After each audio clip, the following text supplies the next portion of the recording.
Une faille montre qu'il y a une contrainte tectonique à un endroit donné. Il existe deux types de failles, les failles normales et les failles inverses. Leur définition dépend des contraintes qu'elles ont subies durant leur formation. Une faille normale apparaît lorsque deux compartiments sont tirés dans les directions opposées. A l'inverse, une faille inverse survient lorsque deux compartiments sont comprimés l'un contre l'autre, comme tu peux le voir sur le schéma.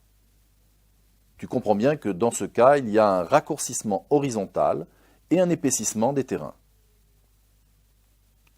Les plis sont aussi courants en montagne. Comme tu le vois sur le schéma, il s'agit d'une déformation des couches.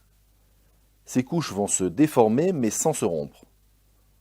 On dit qu'il y a déformation ductile des couches géologiques. Ductile car les couches se déforment sans se rompre.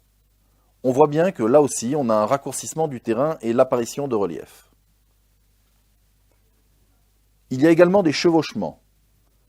Un chevauchement est le recouvrement d'un terrain par un autre terrain, comme illustré sur la figure.